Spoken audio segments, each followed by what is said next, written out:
2021 marque le 100e anniversaire du Parti communiste chinois. À la veille du 1er juillet, la date anniversaire, l'ambassade de Chine en France a organisé un colloque intitulé « Passé, présent et futur du Parti communiste chinois ». La France joue un rôle très important dans le processus, ou bien au moins dans au début de la fondation du communisme chinois. Des jeunes Chinoises qui viennent en France pour faire des études de travail. Une profonde amitié lie la Chine et la France. La France a en effet été le premier grand pays occidental à établir des relations diplomatiques avec la Chine.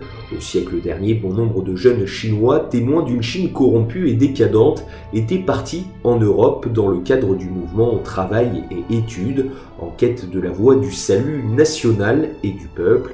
Nombre d'entre eux deviendront par la suite les révolutionnaires de première génération. C'est à partir de cette époque que des liens d'amitié indéfectibles se sont noués entre le Parti communiste chinois et la France. Nous voilà dans la ville portuaire de Marseille. Cette ancienne cité grecque est aujourd'hui le premier endroit en France à se connecter à la construction de la nouvelle route de la soie. Il y a 100 ans, 80 jeunes Chinois issus de la province du Sichuan sont arrivés ici afin de continuer leurs études à l'étranger. Parmi eux, il y a un jeune homme nommé Terl Shichen, aussi connu sous le nom de Deng Xiaoping. C'est ici que notre histoire commence. Le 27 août 1920, 80 jeunes Chinois originaires de l'est du Sichuan quittèrent Chongqing en bateau. Deng Xiaoping était le plus jeune d'entre eux. Le 11 septembre, ils embarquèrent à Shanghai à bord de l'André Lebon et naviguèrent jusqu'à Marseille, une ville du sud de la France. Pour les Marseillais, ce fut un événement.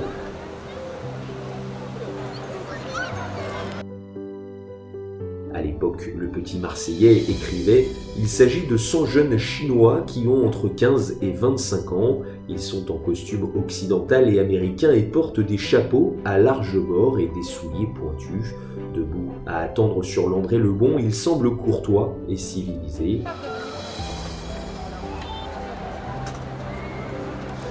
L'arrivée des Chinois ici en France, c'était une nouveauté pour eux, mais aussi pour Marseille à cette époque. Ici, nous nous trouvons devant les archives municipales qui contiennent un extrait du journal Le Petit Marseillais, daté du 20 octobre 1920.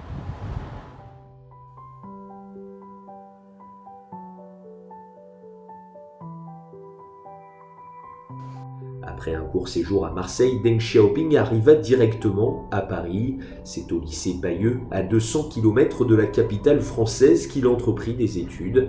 Mais quelques mois plus tard, lui et ses camarades de classe furent contraints de quitter l'école. L'économie de la France de l'après-guerre était en effet morose. Les Français avaient beaucoup de difficultés à trouver du travail. La situation était bien pire pour ces étudiants étrangers, sans compétences particulières. À l'instar de bon nombre d'étudiants chinois, Deng Xiaoping chercha partout du travail. Un autre jeune chinois arriva en France un peu plus tard que Deng Xiaoping. Il était un peu plus âgé que lui et il respirait dynamisme et enthousiasme. Son nom, Zhou Enlai. Le 7 novembre 1920, Zhou Enlai prit le bateau à Shanghai pour l'Europe. 36 jours plus tard, il embarqua à Marseille.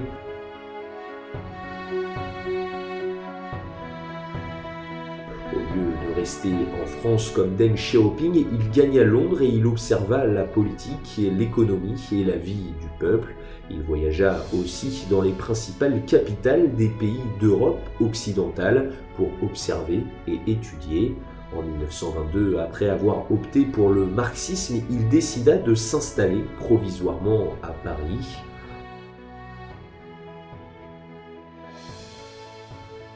En 1923, la cellule européenne de la jeunesse du Parti communiste chinois se réunit à Paris et décide de s'intituler Cellule européenne de la Ligue de la jeunesse communiste chinoise. 5 membres exécutifs furent élus et Zhou Enlai fut nommé secrétaire général. Lors de cette réunion fut votée la charte de la Ligue rédigée par Zhou Enlai. Selon le premier article de la charte, tous ceux qui choisissaient d'y adhérer devaient partager les idéaux du communisme.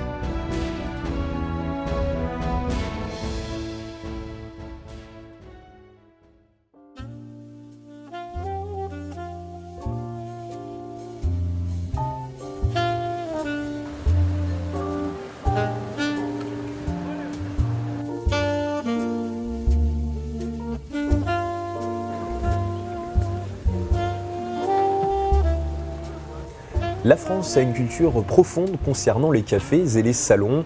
En effet, les cafés sont un lieu important d'échange d'informations et d'idées. Ici, nous nous trouvons dans le célèbre Café de Flore qui se situe dans le 6e arrondissement de Paris.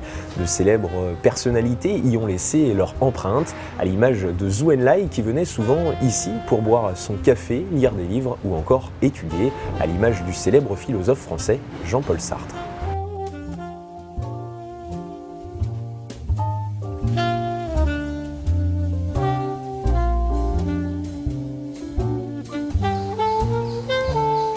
Bienvenue au Bois de Boulogne, situé à l'ouest de Paris. Cet endroit est un des lieux préférés des joggeurs et des familles qui apprécient venir ici faire des pique-niques. En juin 1922, 18 jeunes Chinois, dont Zhou Enlai, qui deviendra par la suite Premier ministre de la République populaire de Chine, se sont retrouvés dans ce bois afin de créer la première cellule européenne du Parti communiste chinois.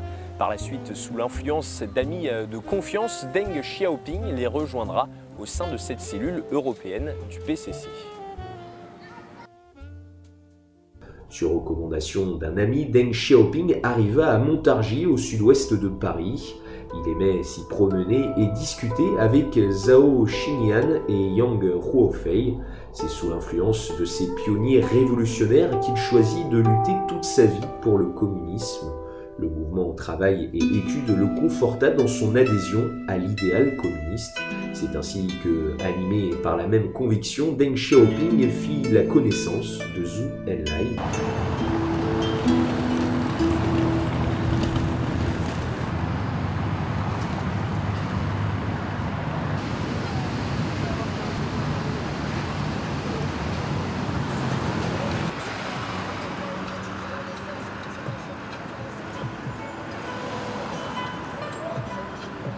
Direction la place d'Italie maintenant, dans le 13e arrondissement de Paris, où se trouve le plus grand et le plus important quartier chinois de la capitale. Juste derrière moi, ce très beau bâtiment est l'hôtel de ville du 13e arrondissement de Paris. Pas loin d'ici, se trouve l'ancienne résidence de Zhou Enlai à Paris.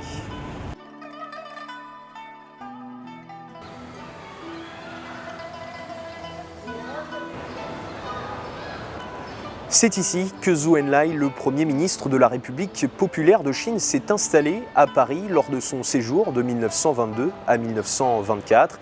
De nos jours, ce lieu est devenu un hôtel 2 étoiles et de nombreuses personnes viennent ici pour prendre des photos ou tout simplement pour séjourner dans la chambre de Zhou Enlai.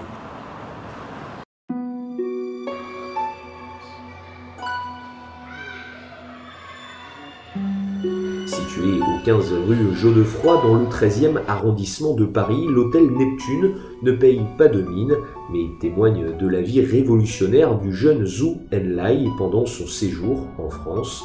La chambre qu'il occupait alors ne mesurait que 7 à 8 mètres carrés, sans toilette indépendante, et avait tout juste de quoi contenir un lit, une table et une chaise. À l'époque, cette chambre était plus petite qu'aujourd'hui et ne disposait pas de toilettes, des conditions rudimentaires qui n'empêcha pas Zhou Enlai d'y séjourner durant 2 ans. C'est dans cette minuscule chambre que Zhou Enlai entreprit une série d'activités. Il travaillait le jour et rédigeait des articles pour le journal Yishi de Tianjin le soir. Il créa la cellule européenne de la jeunesse du Parti communiste chinois, dirigea les activités du parti tout en s'occupant du magazine Jeunesse. Deng Xiaoping, Ni Rongzhen Chenyi et Li Funshun, eux aussi, travaillaient avec Zhou Enlai dans cette minuscule chambre.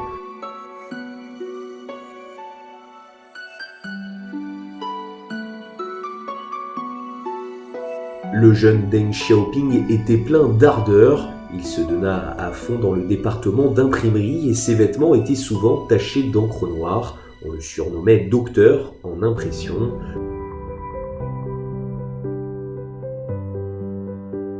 Le 12 mai 1975, à l'invitation du gouvernement français, Deng Xiaoping s'est rendu en France pour une visite officielle. Il a été chaleureusement accueilli par Jacques Chirac, le Premier ministre de l'époque. Lors de cette visite, Deng Xiaoping a tenu à visiter la rue Godefroy près de la place d'Italie. Il y a éprouvé un sentiment particulier dans cette ruelle.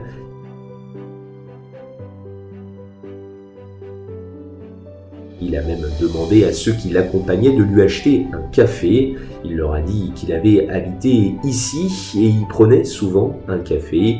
Il pensait alors à ses amis âgés en Chine et à Zhou Enlai qui luttait contre sa maladie. Peut-être n'aurait-il plus l'occasion de revenir en France pour voir l'endroit où ils avaient mené des combats ensemble. Avant de quitter le lieu, Deng Xiaoping acheta 200 croissants place d'Italie, en espérant que leur odeur familière permettrait à leurs amis de se souvenir des années remplies d'ardeur qu'ils avaient passées en France.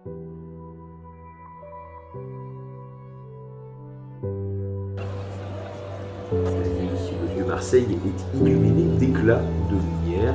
Le week-end, le bois de Boulogne fait entendre les rires. Sur la place d'Italie, les passants vont et viennent. Le matin, des Parisiens prennent leur café au Café de Flore. L'histoire se mêle à la réalité à merveille et invite à se projeter dans le futur.